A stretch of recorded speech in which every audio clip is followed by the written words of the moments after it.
Welcome to Jessy kitchen. Hi friends, எல்லாரும் நல்லா இருக்கீங்களா? ஓகே ஃப்ரெண்ட்ஸ், நம்ம இன்னைக்கு கேரளா ஸ்டைலில் ஒரு சூப்பரான களத்தப்பம் தாங்க செய்ய போகிறோம். கார்த்திகை தீபத்துக்கெலாம் விசேஷமாக செய்வாங்க. இது சாப்பிட்றதுக்கு நல்ல சாஃப்டாக ஸ்வீட்டாக ரொம்ப டேஸ்ட்டாக இருக்குங்க. வீடியோ ஸ்கிப் பண்ணாமல் பாருங்கள். வாங்க எப்படி செய்யலான்னு பார்க்கலாம். ஃபஸ்ட்டு நம்ம 1 கப்பு பச்சரிசியை இந்த மாதிரி ஒரு பாத்திரத்தில் சேர்த்துக்கலாம். நல்லா 3-4 முறை வாஷ் பண்ணி இது போல் க்ளீனாக எடுத்துக்கலாங்க. இப்போ இது கூட தண்ணி சேர்த்து இதை நல்லா ஊற வச்சுக்கலாங்க. இந்த அரிசி கூட நம்ம நல்லா 2 கப்பு தண்ணி சேர்த்துக்கலாம். அப்போ தான் ஊறி வரும்போது கொஞ்சம் அரிசி எக்ஸ்ட்ரா வரும். அதனால் சேர்க்கும்போதே தண்ணியை நிறையா சேர்த்துக்கோங்க. இந்த பச்சரிசி எந்த பச்சரிசியாக இருந்தாலும் பரவாயில்லைங்க. மாவு பச்சரிசி இது மாதிரி எதுவாக இருந்தாலும் பரவாயில்ல. இப்போ நம்ம இதை அப்படியே மூடி போட்டு 3 மணி நேரத்துக்கு நல்லா ஊற வச்சுக்கலாங்க. இந்த பச்சரிசி நல்லா 3 மணி நேரம் ஊறணும். அப்போ தான் நமக்கு நல்லா உப்பி வருங்க. இப்போ ஒரு பாத்திரத்தில் 1 கப்பு வெல்லத்தை நல்லா பொடிச்சு சேர்த்துக்கலாம். இப்போ 1 கப்பு வெல்லம் எடுத்துருக்குறோம். இதுக்கு 1/4 கப்பு தண்ணி சேர்த்துக்கலாங்க. தண்ணியை ரொம்ப கம்மியாக சேர்த்துக்கணும். இப்போ இது போல் நல்லா மிக்ஸ் பண்ணி விட்டு இதை நல்லா கரைச்சிக்கலாம். பாகுபதம் பார்க்கணுன்னு அவசியம் இல்லை. இந்த வெல்லமெல்லாம் நல்லா கரைஞ்சி வந்தாலே போதுங்க. இது போல் நம்ம கரைச்சி வடிகட்டும் போது இதில் ஏதாச்சும் தூசு மண் இது மாதிரி இருந்துச்சுன்னா நம்ம ஃபில்ட்ரு வச்சு வடிகட்டும் போது அந்த வடிகட்டிலே வந்துடுங்க. இப்போ நம்ம இது போல் நல்லா கரைச்சி கொடுத்துக்கலாங்க. பாருங்கள், நல்லா மிக்ஸ் ஆகிடுச்சு. கட்டி வெல்லம்லாம் நல்லா கரைஞ்சி வந்துடுச்சு பாருங்கள். இப்போ நம்ம அடுப்பை ஆஃப் பண்ணிவிட்டு இது போல் ஒரு பவுலில் ஒரு ஃபில்ட்ரு வச்சுட்டு இந்த சூடான வெள்ளை தண்ணியை நம்ம நல்லா வடிகட்டிக்கலாங்க. இது கொஞ்சம் சூடாக இருக்கும்போதே வடிகட்டுங்க. அப்போ தான் நமக்கு வடித்து எடுக்கிறதுக்கு ஈஸியாக இருக்கும். இது ஆறிடுச்சுன்னா நமக்கு வடிக்கிறதுக்கு ஈஸியாக வராதுங்க.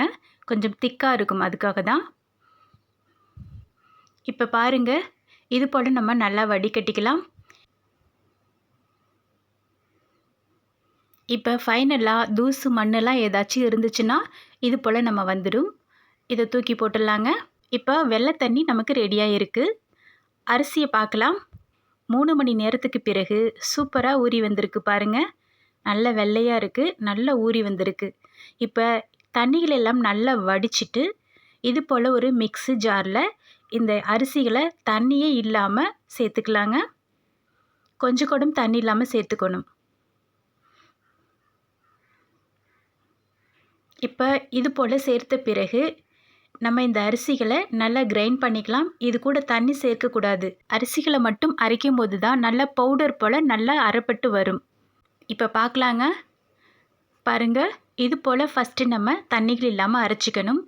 இந்த ஓரங்களெல்லாம் இது போல் ஒரு ஸ்பூன் வச்சு நல்லா எடுத்து விடணும். நம்ம தண்ணி ஊற்றாமல் அரிசியை மட்டும் அரைச்சோம்.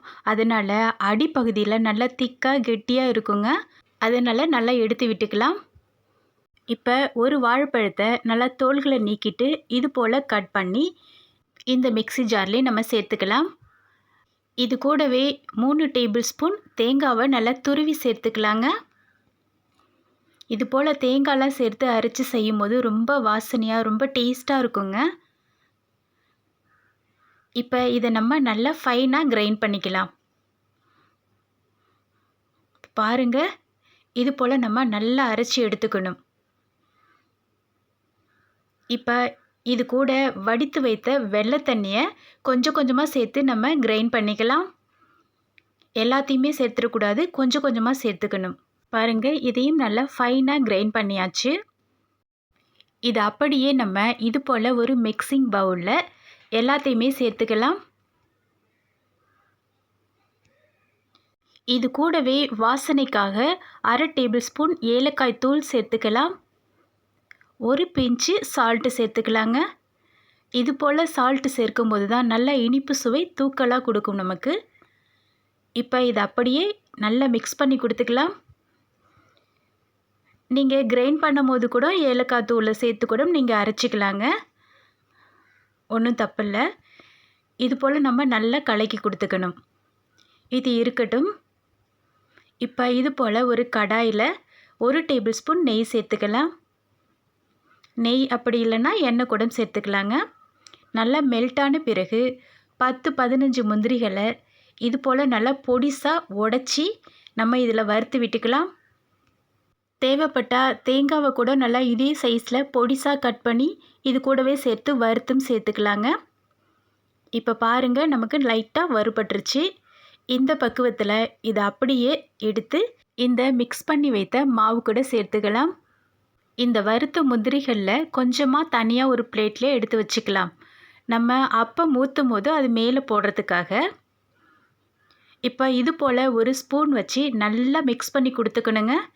அந்த ஓரங்களெல்லாம் நெய் அப்படியே தங்கியிருக்கு பார்த்தீங்களா? இதை நல்லா இது போல் கலந்து கொடுக்கும்போது தான் ஈவனாக மிக்ஸ் ஆகும். இப்போ பாருங்கள், சூப்பராக மிக்ஸ் ஆகிருக்கு. இது இருக்கட்டும். இப்போ நம்ம ஆல்ரெடி முந்திரி பருப்புகளை வறுத்தோம் பார்த்தீங்களா? அந்த கடாயை அடுப்பில் வச்சுக்கலாங்க. இது கூட 2 டேபிள் ஸ்பூன் எண்ணெய் சேர்த்துக்கலாம். இந்த எண்ணெய் நல்லா சூடான பிறகு மிக்ஸ் பண்ணி வைத்த மாவில் இருந்து ஒரு கரண்டி ஃபுல்லாக சேர்த்துக்கலாம். இது போல் சேர்த்துட்டு இது மேலே வறுத்து வைத்த முந்திரிகளை ஒரு 4 முந்திரி மேலே தூவி விட்டுக்கலாங்க. இப்போ அப்படியே மூடி போட்டு ஒரு 3 நிமிஷத்துக்கு விட்டுடலாம். அடுப்பை மீடியம் டு லோ ஃப்ளேமில் மாற்றி வச்சு வேக வச்சுக்கணுங்க. இப்போ பாருங்கள், நமக்கு நல்லா உப்பி வந்திருக்குது. ரொம்ப கலரும் மாறலை. அப்படியே பிளேட்டில் ட்ரான்ஸ்ஃபர் பண்ணிக்கலாம். இதே போல் நம்ம மிக்ஸ் பண்ணி வைத்த எல்லா மாவுகளையுமே இது போல் ஒன்று ஒன்றா ஊற்றிட்டு வறுத்து வைத்த முந்திரிகளை லைட்டாக இது போல் தூவி இதை அப்படியே மூடி போட்டு வேக வச்சுக்கலாம். இது நல்லா இது போல் பபிள்ஸ் வந்து நல்லா வெந்த பிறகு ஒரு பிளேட்டில் ட்ரான்ஸ்ஃபர் பண்ணிக்கலாங்க. அவ்வளோதான் ஃப்ரெண்ட்ஸ், நமக்கு சூப்பரான கேரளா ஸ்டைலில் கலத்தப்பம் ரெடி ஆயிடுச்சு. இந்த கலத்தப்பம் விசேஷமாக கார்த்திகை தீபத்துக்கு ரொம்ப நிறையவே செய்வாங்க. ரொம்ப டேஸ்ட்டாக இருக்குங்க. நம்ம ஃப்ரெஷ்ஷாக அரிசி ஊற வச்சு அரைச்சி அது கூட வெள்ளைப்பொடி ஏலக்காயெல்லாம் சேர்த்து செய்யும்போது ரொம்ப மணமாகவும் டேஸ்ட்டாகவும் இருக்குங்க. மிஸ் பண்ணாமல் நீங்களும் இதே போல் ட்ரை பண்ணி பாருங்கள். இப்போ நான் ஒன்று உடச்சி காமிக்கிறேன் பாருங்கள். எவ்வளோ சூப்பராக நல்லா லேயராக இருக்குல்ல? ரொம்ப டேஸ்ட்டாக இருக்குங்க சாப்பிட்றதுக்கு. இதில் முக்கியமாக கவனிக்க வேண்டியது, நம்ம அரைக்கிறோம் பார்த்தீங்களா? ஃபஸ்ட்டு அரிசியில் தண்ணி சேர்க்காமல் அரைக்கணும். பிறகு தான் நம்ம வாழைப்பழம் இதெல்லாம் சேர்க்கணும். அதன் பக்குவமாக நீங்களும் செய்யும்போது உங்களுக்கு பர்ஃபெக்டாக நல்ல உப்பெல்லாம் இந்த கலத்தாப்பம் கிடைக்குங்க. அதே போல் ரொம்ப முக்கியமாக நீங்கள் வேக வைக்கும் போது அடுப்பை மீடியம் டு ஸ்லோவில் வச்சு வேக வச்சுக்கணும்.